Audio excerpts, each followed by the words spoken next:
آج کی گفتگو کا موضوع ہے ذکر الہی، اللہ کو یاد کرنا۔ اللہ تعالیٰ کو یاد کرنا خوبصورت ترین کاموں میں سے ایک کام ہے، بہترین عبادات میں سے ایک عبادت ہے۔ قرآن پاک میں اللہ تعالیٰ اس کے بارے میں فرماتے ہیں وَلَذِكْرُ اللَّهِ أَكْبَرُ، اور اللہ کا ذکر بہت بڑا کام ہے، بہت اچھا کام ہے۔ حقیقت یہ ہے کہ انسان جس چیز سے محبت کرتا ہے اس کو ضرور یاد کرتا ہے، اس کا ذکر کرتا ہے، دل ہی دل میں بھی اور زبان سے بھی، کیونکہ جس چیز کی محبت انسان کے دل میں ہوتی ہے وہ چیز زبان پر آ کر رہتی ہے۔ یہ ہو نہیں سکتا کہ ہم اللہ تعالیٰ سے محبت کرتے ہوں، دل میں اس کو یاد کرتے ہوں، پھر زبان سے اس کا ذکر کرنا بھول جائیں۔ ذکر الہی تو بندہ مومن کی زندگی میں غیر محسوس طریقے سے شامل ہو جاتا ہے۔ اس کی اس طرح عادت ہو جاتی ہے کہ انسان اٹھتے بیٹھتے چلتے پھرتے تنہائی میں سب کے بیچ میں بیٹھ کر اپنے رب کو یاد کرتا رہتا ہے، دل ہی دل میں یا زیر لب وہ اپنے رب کو کسی حال میں بھی نہیں بھولتا۔ اور بھولے بھی کیوں؟ اس لیے کہ اس کی ذات پر رب کے احسانات ہر ایک سے بڑھ کر ہیں، اس کی نگاہیں ہر طرف رب کے کمالات دیکھتی ہیں، وہ ہر طرف رب کی نعمتوں کو دیکھ کر سرشار ہوتا رہتا ہے۔ وہ جس طرف بھی نظر اٹھاتا ہے وہیں اس کو رب کی قدرت اور تخلیق نظر آتی ہے، اپنے سامنے، دائیں بائیں، اوپر نیچے، ہر طرف زمین آسمان، جو کچھ بھی بنا ہوا ہے، جو کچھ بھی پھیلا ہوا ہے، وہ سب اس کے رب کا بنایا ہوا ہے۔ پھر وہ اس رب کو کیسے بھلا سکتا ہے؟ قرآن پاک میں اہل ایمان کو ذکر کرنے کی تلقین کی گئی ہے۔ اللہ سبحانہ وتعالیٰ فرماتے ہیں فَاذْكُرُونِي أَذْكُرْكُمْ، تم مجھے یاد کرو، تم میرا ذکر کرو، میں تمہیں یاد کروں گا۔ ایک اور جگہ پر فرمایا وَاذْكُرْ رَبَّكَ فِي نَفْسِكَ تَضَرُّعًا وَخِيفَةً وَدُونَ الْجَهْرِ مِنَ الْقَوْلِ بِالْغُدُوِّ وَالْآصَالِ وَلَا تَكُن مِّنَ الْغَافِلِينَ، اور اپنے پروردگار کو دل ہی دل میں عاجزی اور خوف کے ساتھ اور آہستہ آواز سے صبح و شام یاد کرتے رہو، اور دیکھنا غافل نہ ہونا، یعنی رب کی یاد سے کبھی بھی غفلت اختیار نہ کرنا۔ ایک اور جگہ پر فرمایا وَاذْكُرُوا اللَّهَ كَثِيرًا لَعَلَّكُمْ تُفْلِحُونَ، اور اللہ کا ذکر کرو کثرت کے ساتھ، بہت زیادہ۔ کیوں؟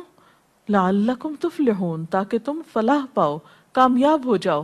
اس سے پتہ چلتا ہے کہ اللہ تعالیٰ کو یاد کرنا کامیابی کی علامت ہے، اللہ کے ذکر میں کامیابی کی ضمانت ہے۔ مومن مردوں اور عورتوں کی صفت قرآن پاک میں یہی بیان کی گئی ہے کہ وہ بہت زیادہ اللہ کا ذکر کرنے والے ہوتے ہیں۔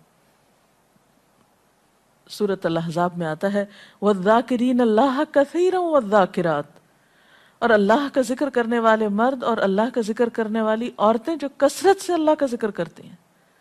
کثیراً اعد اللہ لہم مغفرۃ واجرا عظیما، اللہ نے ان کے لیے بخشش اور بہت بڑے اجر کا وعدہ کر رکھا ہے۔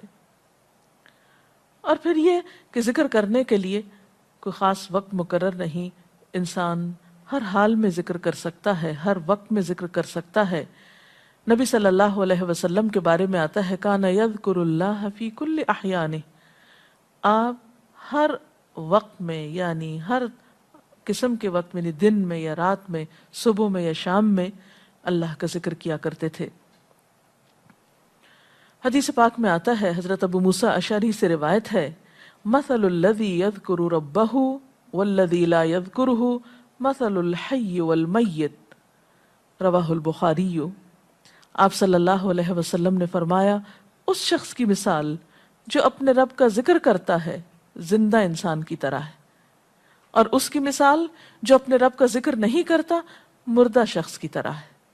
گویا ذکر کرنے والا اور نہ کرنے والا ان دونوں کے درمیان اتنا ہی فرق ہے جتنا ایک زندہ اور مردہ انسان میں فرق ہوتا ہے. اور یہ فرق کتنا بڑا ہے. یعنی انسان تو وہی ہوتا ہے، لیکن زندہ انسان میں اور مردہ انسان میں زندگی اور موت کا فرق ہے. بالکل اسی طرح جو شخص اپنے رب کو یاد کرتا ہے، اس کا ذکر کرتا ہے، اس کے اندر ایک زندگی ہے، اس کے اندر ایک خاص خوشی ہوتی ہے، اطمینان ہوتا ہے. اور وہ جو نہیں کرتا اس کا دل مردہ ہوتا ہے، اس کے اندر زندگی کی کوئی امنگ نہیں ہوتی.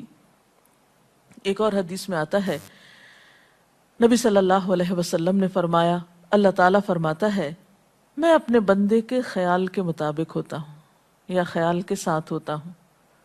جو خیال وہ میرے بارے میں رکھتا ہے میں اسی کے مطابق اس کے ساتھ معاملہ کرتا ہوں، اور میں اس کے ساتھ ہوتا ہوں جب وہ مجھے یاد کرتا ہے. گویا ذکر کرنے والے اللہ کی مدد کے مستحق ہوتے ہیں. یعنی اللہ ایسے بندوں کے ساتھ ہوتا ہے جو ذکر کرتے رہتے ہیں. اگر وہ مجھ کو اپنے دل میں یاد کرتا ہے تو میں بھی اس کو اپنے دل میں یاد کرتا ہوں. اور اگر وہ مجھے کسی جماعت میں بیٹھ کے یعنی کسی گروپ میں یعنی کہ پبلک میں بیٹھ کے یاد کرتا ہے تو میں اس کو اس سے بہتر جماعت میں یاد کرتا ہوں، یعنی فرشتوں کی جماعت میں یاد کرتا ہوں. تو گویا فَاذْكُرُونِي أَذْكُرْكُمْ، تم مجھے یاد رکھو میں تمہیں یاد رکھوں گا. تو جو شخص بھی یہ چاہتا ہو کہ اللہ تعالیٰ اس کو یاد رکھے، اس کی مشکل میں اس کی مدد کرے، تو اس کے لیے کیا ضروری ہے کہ پھر وہ ذکر کرتا رہے. اور ذکر تمام عبادات کو خوبصورت بناتا ہے. مثلا روزہ رکھنا ایک عبادت ہے، لیکن جس روزے میں ذکر الہی ہو اس کا اجر و ثواب کئی گنا بڑھ جائے گا.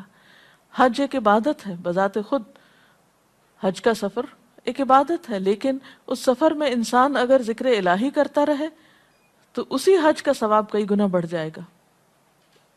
اور نماز تو سراسر ہے ہی اللہ کی یاد کا نام. اقم الصلاۃ لذکری، نماز قائم کرو میری یاد کے لیے. اللہ کے ذکر کا بہترین طریقہ ہے. ایک اور موقع پر آپ صلی اللہ علیہ وسلم سے جب یہ پوچھا گیا کہ سب سے اچھی نماز کس کی، سب سے اچھا روزہ کس کا، سب سے اچھا حج کس کا، سب سے اچھا مجاہد کون، تو آپ صلی اللہ علیہ وسلم نے ہر بار یہی جواب دیا کہ جو اپنے ان کاموں میں ذکر الہی کثرت کے ساتھ کرے. اور ذکر کرنے والے ہر میدان میں آگے نکل جاتے ہیں. حدیث پاک میں آتا ہے نبی صلی اللہ علیہ وسلم نے فرمایا مفردون سبقت لے گئے. لوگوں نے پوچھا کہ یہ مفردون کون ہیں؟ فرمایا وہ مرد جو کثرت کے ساتھ اللہ کا ذکر کرتے ہیں اور وہ عورتیں جو کثرت کے ساتھ اللہ کو یاد کرتی ہیں. اور یہاں آپ نوٹ کر رہے ہیں خاص طور پر مردوں کے ساتھ ساتھ عورتوں کا ذکر بھی ملتا ہے. حضرت عبداللہ بن بصر فرماتے ہیں کہ ایک شخص نے عرض کیا یا رسول اللہ صلی اللہ علیہ وسلم، بے شک اسلام کے احکام مجھ پر بہت ہیں، یعنی ذمہ داریاں بہت ہیں، کرنے کے کام بہت ہیں. آپ مجھے کوئی ایسی بات بتائیں جسے میں اپنے لیے لازم کر لوں، یعنی میرے لیے آسان ہو اور میں پابندی سے کر سکوں. تو آپ صلی اللہ علیہ وسلم نے فرمایا لا یزال لسانک رطبا من ذکر اللہ، کہ ایک چیز پابندی سے پکڑ لو، اور وہ کیا کہ تیری زبان ہمیشہ اللہ کے ذکر سے تر رہے، ہر دم اللہ کو یاد کرتے رہو. اور یہ حقیقت ہے کہ انسان کوئی بھی کام کر رہا ہو، مثلا خواتین کھانا پکا رہی ہیں، گھر صاف کر رہی ہیں، واک کر رہی ہیں، کوئی بھی کام کر رہی ہیں اس طرح کا، تو اس میں ساتھ ساتھ اللہ کی یاد کرتی رہیں. سبحان اللہ، الحمدللہ، اللہ اکبر، استغفر اللہ، لا الہ الا اللہ، ان اذکار کا ورد کرتے رہیں، تو اس میں کام بھی ہوتا رہے گا اور اس کے ساتھ ساتھ اللہ کی یاد بھی ہوتی رہے گی. خصوصی طور پر دو کلمات ایسے ہیں جن کے بارے میں بہترین اجر کی خوشخبری سنائی گئی. آپ صلی اللہ علیہ وسلم نے فرمایا کلمتان، دو کلمات ایسے ہیں خفیفتان علی اللسان، جو زبان پہ بہت ہلکے ہیں، یعنی پڑھنے میں کچھ مشکل نہیں، ثقیلتان فی المیزان، میزان میں بہت بھاری ہیں، حبیبتان الی الرحمن، رحمان کو بہت محبوب ہیں. اور وہ کیا ہیں؟ سبحان اللہ و بحمدہ، سبحان اللہ العظیم.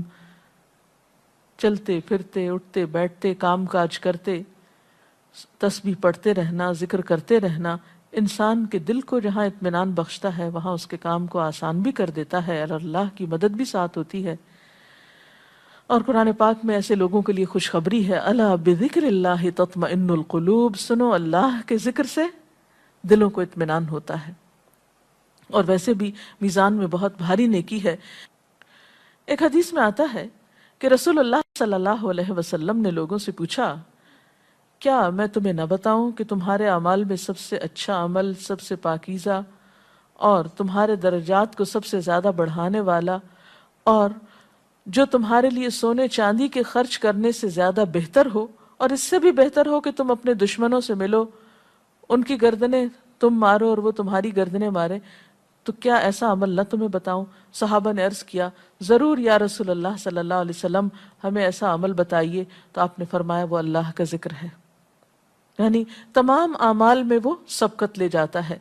اسی طرح ایک اور حدیث میں ہے، رسول اللہ صلی اللہ علیہ وسلم نے فرمایا کہ جب بھی کچھ لوگ بیٹھتے ہیں اور وہ اللہ کا ذکر کرتے ہیں، یعنی کسی مجلس میں اکٹھے ہو کر بیٹھتے ہیں، تو اللہ کی رحمت ان کو ڈھانپ لیتی ہے، ان پر سکینت نازل ہوتی ہے، اللہ تعالیٰ ان کا اپنے ہاں ذکر کرتے ہیں۔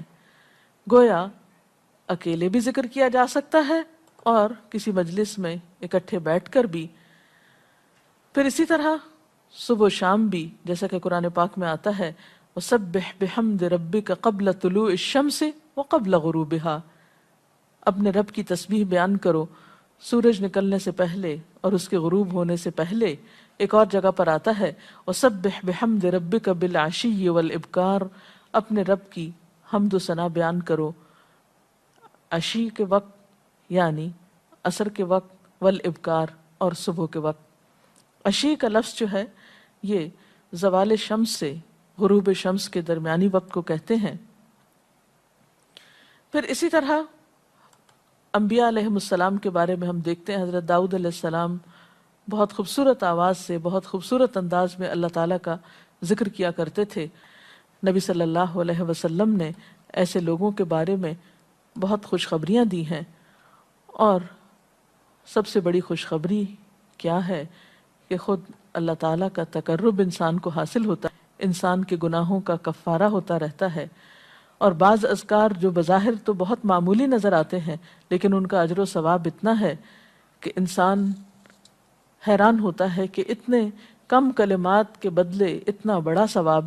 جیسے نبی صلی اللہ علیہ وسلم نے فرمایا کہ الحمدللہ کہنا میزان کو بھر دیتا ہے۔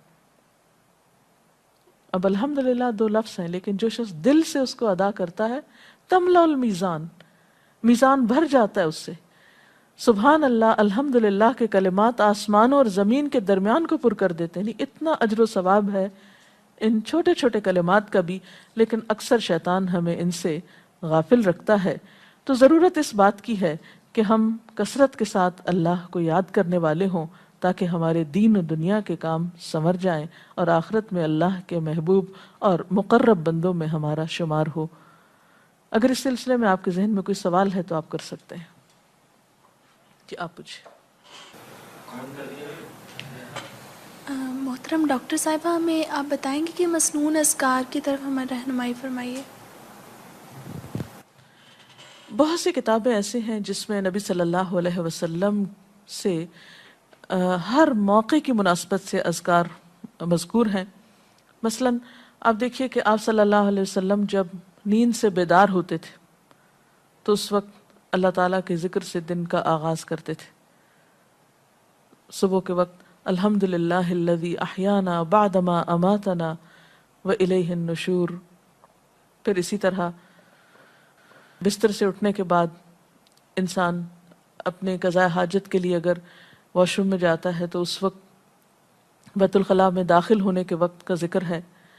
پھر بیت الخلاء سے باہر آنے کے وقت نبی صلی اللہ علیہ وسلم جب تہجد کے وقت اٹھتے تھے تو وضو سے پہلے آسمان کی طرف نگاہ اٹھا کر سورۃ آل عمران کی آخری آیات پڑھا کرتے تھے۔ پھر اسی طرح سحری کے وقت خاص طور پر استغفار کا حکم ہے۔ پھر انسان وضو کرتا ہے تو وضو سے قبل اور وضو کے آخر میں ذکر بتایا گیا، اور وضو کے آخر کا ذکر سبحانک اللہم و بحمدک اشہد ان لا الہ الا انت استغفرک و اتوب الیک کا اتنا ثواب بتایا گیا کہ ایسے شخص کے لیے جو پابندی کے ساتھ یہ ذکر کرتا ہے اس کے لیے جنت کے 8 دروازے کھل جاتے ہیں۔ پھر اسی طرح جب انسان گھر سے نکلتا ہے، مسجد کی طرف جاتا ہے، مرد حضرات، تو گھر سے نکلنے کے وقت کی دعا ہے، پھر اسی طرح راستے میں پڑھنے کی، پھر مسجد میں داخل ہونے کی، پھر مسجد کے اندر، پھر مسجد سے باہر نکلتے وقت، پھر دوبارہ گھر آتے ہوئے بازار سے اگر گزرتا ہے تو اس وقت کا ذکر ہے، پھر گھر میں داخل ہونے کا ذکر ہے، پھر اگر کچھ کھا رہا ہے انسان تو بسم اللہ پڑھ کر کھانے کا آغاز کرتا ہے اور الحمدللہ کے ساتھ پھر اختتام کرتا ہے، پھر اسی طرح چھینک آنے پر ذکر ہے، پھر مرغا اگر آزان دیتا ہے تو اس وقت کا ذکر ہے، پھر مؤذن کی آزان سن کر انسان اس کو جواب دیتا ہے، اس کے بعد کا پھر ذکر ہے، پھر اسی طرح انسان کسی کے ساتھ جب معاملہ کرتا ہے، کہیں وعدہ کر رہا ہے تو اللہ کو یاد کرتا ہے انشاءاللہ کہہ کے، پھر اسی طرح کوئی اچھی چیز دیکھتا ہے ماشاءاللہ کہتا ہے، کہیں استغفر اللہ کہتا ہے۔ تو بندہ مومن کی زندگی کا کوئی مقام اور کوئی موقع ایسا نہیں جس کے بارے میں نبی صلی اللہ علیہ وسلم نے کوئی نہ کوئی خوبصورت انداز کا ذکر نہ سکھایا ہو۔ حتیٰ کہ انسان شام ہوتی ہے تو پھر صبح و شام کے اذکار ہیں، پھر اسی طرح ہر نماز کے بعد کے اذکار ہیں، تسبیحات ہیں، پھر بستر میں جاتے وقت کی دعا ہے، پھر اسی طرح اگر آپ کسی بیمار کی عیادت کرنے کے لیے گئے ہیں تو اس وقت کی دعا ہے، اگر کوئی بیمار ہو جاتا ہے تو اس کے اوپر پڑھی جانے والی دعائیں ہیں۔ یعنی کوئی بھی زندگی کا گوشہ ایسا نہیں جس میں ذکر الہی کی طرف ہمیں متوجہ نہ کیا گیا ہو۔ اور حقیقت یہ ہے کہ انسان جب اس دنیا سے رخصت ہوتا ہے اور اگر لا الہ الا اللہ پر اس کی موت آتی ہے تو انشاءاللہ اس کے لیے بشارت ہے جنت میں جانے کی، لیکن یہ اسی وقت ہو سکتا ہے جب ہم اپنے عام حالات میں ذکر کے عادی ہوں۔ یہ نہیں ہو سکتا کہ عام طور پر ہم غافل رہیں اور اچانک موت کے وقت ہمیں یاد آ جائے۔ اور بات یہ ہے کہ جس خیر پر انسان دنیا سے رخصت ہوتا ہے اسی پر پھر قیامت کے دن اٹھایا جائے گا، اس لیے ذکر کو اپنی عادت میں شامل کر لینا چاہیے۔ جی آپ پوچھیے۔ ذکر اور دعا میں کیا فرق ہے؟ کیا دعا بھی ذکر میں شامل ہے یا ذکر اور دعا دو مختلف چیزیں ہیں؟ ذکر اور دعا دونوں ایک ہی چیزیں ہیں۔ ذکر کا مطلب ہے اللہ کو یاد کرنا۔ بعض اوقات انسان صرف دل میں یاد کرتا ہے، زبان سے نہیں بھی دہراتا تو وہ بھی ذکر شمار ہوتا ہے۔ بعض اوقات انسان کوئی مسنون کلمات کہتا ہے، بعض اوقات اللہ تعالیٰ کی تعریف اپنی زبان میں بیان کرنا، یہ بھی ایک طرح سے ذکر کرنا ہوتا ہے۔ اور دعا میں خاص طور پر کسی چیز کا مطالبہ کیا جاتا ہے، یہ کچھ مانگا جاتا ہے اللہ تعالیٰ سے۔ یعنی ہر دعا ذکر ہے لیکن ہر ذکر دعا نہیں ہوتی۔ ذکر کی کئی قسمیں ہیں جن میں سے ایک دعا بھی ہے۔ جی آپ پوچھیں۔ کیا ذکر کے لیے ہر وقت باوضو رہنا ضروری ہے؟ ذکر کے لیے ہر وقت باوضو رہنے کی شرط نہیں ہے۔ قرآن پاک میں اللہ تعالیٰ فرماتے ہیں الذین یذکرون اللہ قیاما وقعودا وعلی جنوبہم ویتفکرون فی خلق السماوات والارض ربنا ما خلقت ھذا باطلا سبحانک فقنا عذاب النار۔ وہ لوگ جو اللہ کو یاد کرتے رہتے ہیں کھڑے ہو کر، بیٹھ کر، لیٹ کر، اپنے پہلوؤں پر، اور کائنات میں غور و فکر کرتے رہتے ہیں، کہتے ہیں کہ پاک ہے تو اے ہمارے رب، ہمیں آگ کے عذاب سے بچا۔ تو اس سے یہ پتہ چلتا ہے کہ انسان بیٹھ کر، چلتے پھرتے اور لیٹ کر بھی اللہ کو یاد کر سکتا ہے۔ اب لیٹنے کی حالت ایسی جس میں سونا بھی شامل ہے، تو سوتے ہوئے اگر انسان ڈر جائے یا کوئی برا خواب ہے تو اس وقت بھی ذکر کرنا، مسنون ذکر موجود ہے۔ یعنی اس وقت بھی نبی صلی اللہ علیہ وسلم نے دعا مانگنے کا طریقہ بتایا کہ اب کیا پڑھو، تاکہ تم اس خواب کے خوف سے، اگر کوئی ناپسندیدہ خواب ہے تو اس سے باہر آ جاؤ۔ تو اب آپ دیکھیں کہ سو کر تو وضو باقی نہیں رہتا، اور اگر اللہ کی یاد کے ساتھ ہر وقت باوضو ہونے کی شرط ہوتی تو پھر تو شاید ہی کوئی ذکر کر سکتا ہر وقت، کیونکہ ایک مشکل کام ہے۔ وضو نماز کے لیے شرط ہے، نماز وضو کے بغیر نہیں ہوتی، لیکن ذکر آپ وضو کے بغیر کر سکتے ہیں، اور اس میں درود شریف بھی شامل ہے، آیت کریمہ بھی شامل ہے۔ ہاں افضل ہے اگر آپ کو توفیق اللہ نے دی کہ آپ وضو کے ساتھ ہیں اور وضو کے ساتھ ذکر کریں، لیکن اگر باوضو نہیں ہے تو ذکر سے آپ کو کوئی چیز روک نہیں سکتی، الا یہ کہ آپ بیت الخلاء میں ہیں، اس وقت ذکر نہیں کرنا چاہیے۔ ادروائز آپ عام روٹین کے نارمل کاموں میں اللہ تعالیٰ کو یاد کر سکتے ہیں، خواہ وضو سے ہوں یا بغیر وضو کے ہوں۔ جی آپ قرآن پاک جو ہم پڑھ رہے ہوتے ہیں تو کیا ضروری ہے کہ ہم بہت پراپرلی بیٹھ کر پڑھیں یا ہم ٹیک لگا کے یا ہم اپنے بستر پہ بھی پڑھ سکتے ہیں؟ افضل تو یہی ہے، پسندیدہ یہی ہے کہ انسان با ادب بیٹھے، لیکن اگر آپ قرآن پاک کا کچھ حصہ زبانی یاد کیے ہوئے ہیں، کچھ صورتیں ایسی آپ کو آتی ہیں اور آپ چلتے پھرتے ان کی دہرائی کرنا چاہتے ہیں تو ایسا بھی کر سکتے ہیں۔ اجتماعی ذکر کی کیا کیا صورتیں ہو سکتی ہیں؟ اجتماعی ذکر میں قرآن پاک کا پڑھنا، پڑھانا، سیکھنا، سکھانا، اس کو یاد کرنا، یہ تمام چیزیں آتی ہیں۔ اس کے ساتھ ہی آج کا پروگرام کا وقت ختم ہوتا ہے، اجازت چاہتے ہیں۔ السلام علیکم ورحمۃ اللہ وبرکاتہ۔